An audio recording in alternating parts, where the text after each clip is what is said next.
वक्रतुंड महाकाय सूर्यकोटि समप्रभ निर्विघ्नं कुरु मे देव सर्वकार्येषु सर्वदा।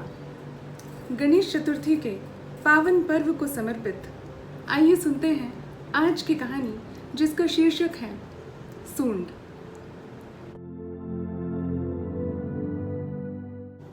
सब सुनने के बाद मंत्री जी को लगा कि अब पानी सिर के ऊपर आ पहुंचा है, कुछ करना चाहिए।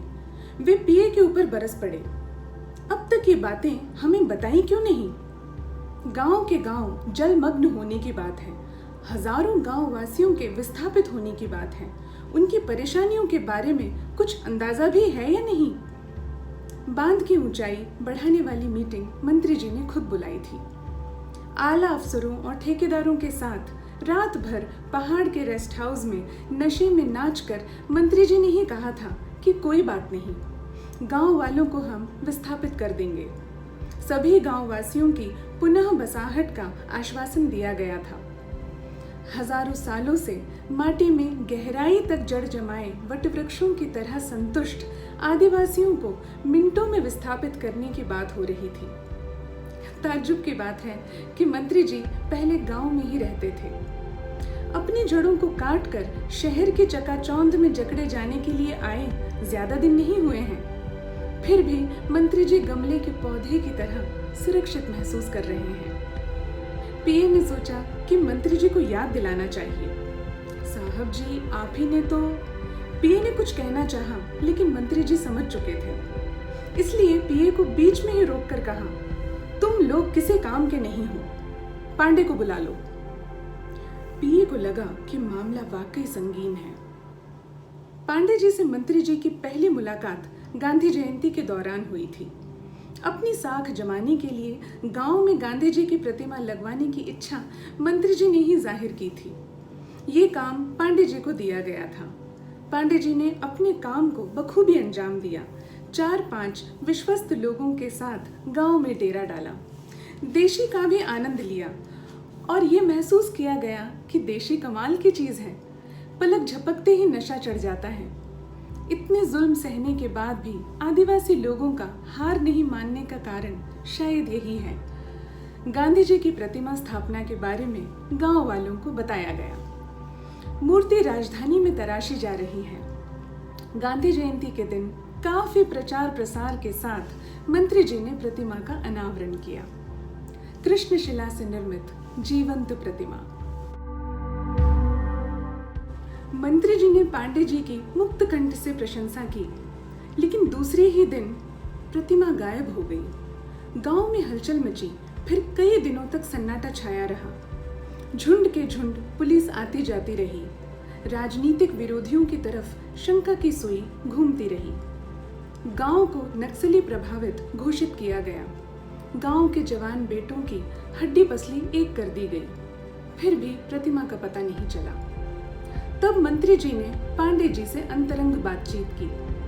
पांडे जी ने कहा, जी आप चिंता न कीजिए, अगली जयंती पर हम फिर से लगवा देंगे, अब की बार असली। मंत्री जी चौंक पड़े, क्या मतलब? तब पांडे जी ने विस्तार से बताया, साहब जी, गांधी जयंती के दिन तक प्रतिमा बनकर तैयार नहीं हुई थी। गांधी जयंती आगे तो नहीं बढ़ा सकते थे। इतनी तैयारी करने के बाद कार्यक्रम बदल भी नहीं सकते थे। तभी तो हमने एक वैकल्पिक व्यवस्था की थी। मंत्री जी के चेहरे पर प्रश्न चिन्ह देखकर पांडे जी ने आगे कहा, जी आप भी तो नहीं पहचान पाए ना, वो अपना लक्ष्मण सिंह था हुजूर। डंडा पकड़कर 1.5 घंटे खड़े रहने के लिए उसको 101 रुपये इनाम में दिए थे। मंत्री जी को डर ने घेर लिया तो वे कहने लगे, गांव में आग लगी हुई है, लपटें चारों तरफ फैल रही हैं, कहीं गांव वालों को पता चल गया तो? जी बाद में यह डर हमको भी लगने लगा था, इसलिए हमने उसका मुंह बंद कर दिया हुजूर। पांडे जी से जुड़ी अनंत संभावनाओं से मंत्री जी आश्वस्त हो गए। तब से पांडे जी संकट मोचक बन गए। पांडे जी ने चाहा तो एक व्यक्ति को ही नहीं, वे एक जनसमूह को बदलकर भ्रमित कर सकते हैं। कुछ दिन पूर्व ऐसा हुआ भी। गांव में अकाल पड़ा था। गांव वासियों को मुफ्त अनाज बांटने की घोषणा हुई थी, लेकिन अनाज उन तक नहीं पहुंचा। कई लोग भुखमरी के शिकार हुए। सरकार ने अफवाहों पर ध्यान नहीं देने की हिदायत दी, लेकिन मंत्री जी ने पांडे को बुलाना उचित समझा। गांव वालों से आमने सामने समस्या सुनने एवं निराकरण करने की योजना बनाई। अब की बार मंत्री जी गांव नहीं गए, गांव वालों को राजधानी दिखाने का ही कार्यक्रम बनाया। काफी प्रचार प्रसार किया गया, प्रेस कॉन्फ्रेंस भी हुई। प्रसन्नता की मुद्रा में खड़े गांव वासियों के साथ फोटो खिंचवाए गए। मंत्री जी से गांव वासियों की बातचीत सौहार्दपूर्ण रही। गांव वालों ने गांव के बारे में प्रचलित भुखमरी एवं तकलीफों को नकारा। उसे विरोधी पार्टियों का कुत्सित प्रचार बताया गया। सप्ताह भर बाद जब गांव में मंत्री जी के साथ गांव वासियों के फोटो छपे अखबार पहुंचे, तब सबके सब दंग रह गए। फोटो में गांव का एक भी आदमी नहीं था। बाद में मालूम पड़ा कि फोटो में नौटंकी वाले थे। वाद विवाद में दिन निकलते गए और मामला थम गया। अब मामला और अधिक पेचीदा है। देश विदेश के ध्यान का केंद्र बन गया है गांव, इसलिए फूंक फूंक कर कदम रखना होगा। समस्या की गंभीरता से पांडे जी को अवगत कराया गया, लेकिन पांडे जी उतने गंभीर नहीं दिखे। उन्होंने सिर्फ इतना कहा, जी मैं गांव होकर आता हूँ। पांडे जी गांव गए, सूंघ कर आ गए। उन्होंने मंत्री जी को बताया, साहब जी गांव वाले समझने को तैयार नहीं हैं। बताते हैं कि वे विस्थापित नहीं होंगे। यूं भी विस्थापितों को देने के लिए जो जमीन बताई गई है वह बंजर है, उपजाऊ नहीं है। इसलिए आंदोलनकारियों से मिलकर वे जल समाधि की तैयारी कर रहे हैं। ऐसा हुआ तो गजब हो जाएगा हुजूर। कहीं ये हमको ब्लैकमेल तो नहीं कर रहे? मंत्री जी ने सोचा और कहा, ये बातें सबको मालूम है, सोचना ये है कि क्या किया जाए। पांडे जी ने सलाह दी, जी आप स्वयं गांव जाइए, लोगों से सीधे बात कीजिए।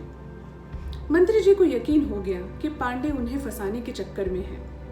उन्होंने कहा, एक कार्यक्रम बना लो, फिर चलते हैं। जी बंजर भूमि पर हरी घास उगवानी चाहिए ताकि उपजाऊ दिखे। झोपड़ियां बनाने के लिए आर्थिक मदद की घोषणा कीजिए। अग्रिम पंक्ति के लोगों को कुछ रुपये भी दे दीजिए। मामला जम जाएगा। आप 10 दिन की मोहलत दीजिए, मैं देखता हूँ। पांडे जी हरकत में आ गए। राजधानी के समीप बड़े बड़े बगीचों से मिट्टी समेत घास उखड़वाई, ट्रकों में भरकर गांव पहुंचाई। विस्थापितों के लिए प्रस्तावित जमीन पर मौका पाकर जमवाई। पानी का छिड़काव भी करवाया। दूर से देखने पर हरी भरी जमीन दिखने लगी। वे आश्वस्त हो गए।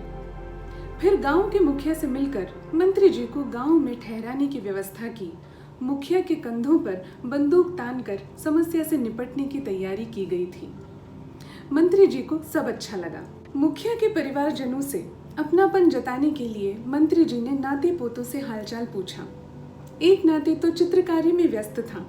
उसकी कला में मंत्री जी ने उत्सुकता दिखाई। दिखाना बेटे, तूने क्या चित्र बनाया है? वे चित्रों वाली कॉपी उठाकर देखने लगे। संकोच से सिर खुजलाता बालक मंत्री जी के पास ही खड़ा रहा। सब के सब गांव के चित्र हैं। हरे भरे पेड़ पौधों से भरे पहाड़ एवं वादियां। मेले में रंग बिरंगे पोशाकों में सजे गांववासी। बच्चों का खेल, बड़े बूढ़ों के नाच, गांव की खुशहाली। फिर जलमग्न हो रही झोपड़ियां, डूबता हुआ सूरज, डूबते हुए आदमी, औरतें और बच्चे, जल समाधि लेते हुए पेड़ पौधे। भरपूर फलों से लदा एक आम का पेड़ डूब गया है एक चित्र में। उस पर गोपाल नाम देखकर मंत्री जी ने पूछा, तेरा नाम गोपाल है? सकुचाते हुए बालक ने कहा, नहीं, वो तो आम के पेड़ का नाम है।